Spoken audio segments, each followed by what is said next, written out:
Hi friends, this is Nandini. Welcome to my channel cook with Akhil. இன்றைக்கி நம்ம சேனலில் சுவையான சன்னா மசாலா எப்படி பண்ணுறதுன்னு தான் பார்க்க போகிறோம். வாங்க வீடியோக்குள்ளே போகலாம்.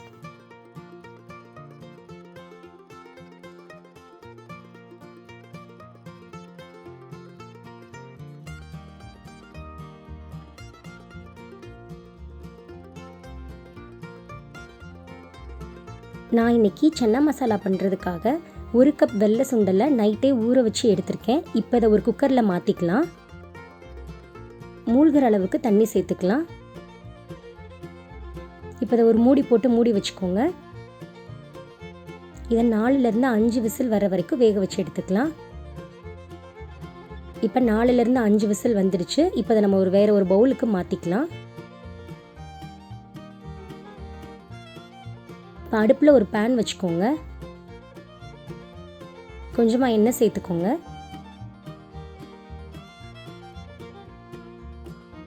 இப்போது இதில் 1 இன்ச் அளவுக்கு இஞ்சி, ஒரு 7 பல் பூண்டு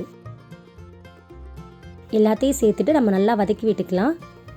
இஞ்சி பூண்டோட பச்சை வாசனை போகிற வரைக்கும் இதை எண்ணெயிலேயே நல்லா ஃப்ரை பண்ணி எடுத்துக்கோங்க. இப்போ இஞ்சி பூண்டு நல்லா வதங்கினதுக்கப்புறமா கட் பண்ணி வச்சுருக்க 2 பெரிய வெங்காயத்தையும் சேர்த்து நல்லா வதக்கி விட்டுக்கோங்க. வெங்காயத்தோட கலர் கொஞ்சமாக மாறினதுக்கப்புறமா இப்போ கட் பண்ணி வச்சுருக்க 2 பெரிய தக்காளியும் சேர்த்துட்டு நல்லா வதக்கி விட்டுக்கலாம்.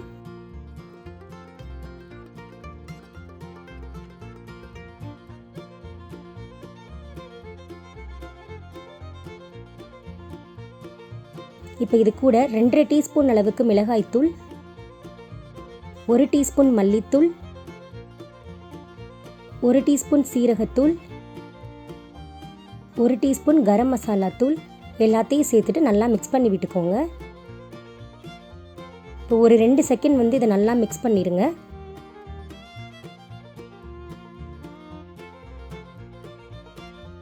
இப்போ அடுப்பை ஆஃப் பண்ணிக்கலாம். இதை ஆற வச்சுட்டு ஒரு மிக்சர் ஜாருக்கு மாற்றிட்டு நம்ம அரைச்சி எடுத்துக்கலாம். இப்போ மிக்சர் ஜாருக்கு மாற்றியாச்சு, நம்ம அரைச்சி எடுத்துக்கலாம். அவ்வளோதான், இப்போ நம்ம பேஸ்ட் ரெடி பண்ணியாச்சு. இப்போ அடுப்பில் அதே பேனை வச்சுக்கோங்க.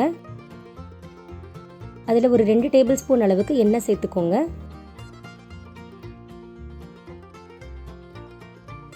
எண்ணெய் சூடானதும் 2 பிரியாணி இலை, 2 பட்டை, 2 அன்னாச்சி பூ, 4 கிராம்பு, 3 ஏலக்காய், 1/2 டீஸ்பூன் அளவுக்கு சீரகம், 2 பச்சை மிளகாய்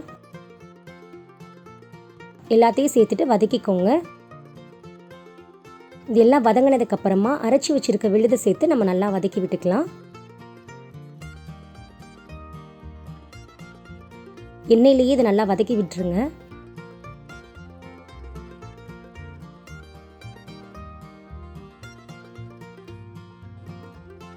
இப்போ இதில் 1/4 டீஸ்பூன் அளவுக்கு மஞ்சள் தூள் சேர்த்து மிக்ஸ் பண்ணி விட்டுக்கோங்க.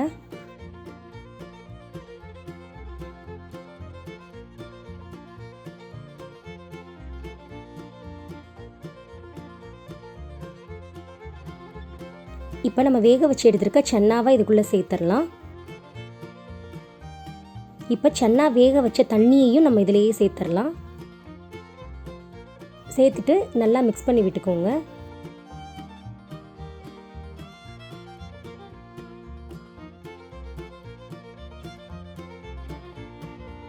இப்போ சன்னா மசாலாவுக்கு தேவையான அளவுக்கு உப்பு சேர்த்து நல்லா மிக்ஸ் பண்ணி விட்டுக்கோங்க.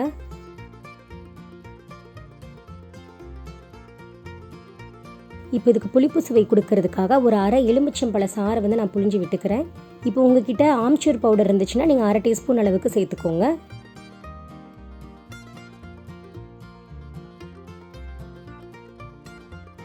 இப்போ கிரேவி நல்லா கொதிக்க ஆரம்பிச்சிடுச்சு. கொதிக்க ஆரம்பிச்சதுக்கப்புறமா இதுக்கு நல்ல ஃப்ளேவர் கொடுக்கறதுக்காக கொத்தமல்லி இலை தூவிட்டு ஒரு மூடி போட்டு நம்ம மூடி வச்சுக்கலாம்.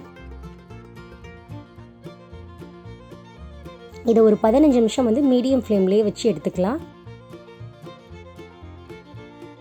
இப்போ 15 நிமிஷம் ஆயிடுச்சு. நம்ம மூடியை திறந்து பார்த்துடலாம். சன்னா எல்லாமே அந்த கிரேவியோட நல்லா மிக்ஸ் ஆகி வந்துடுச்சு. எண்ணெய் எல்லாம் பிரிஞ்சு வந்துடுச்சு.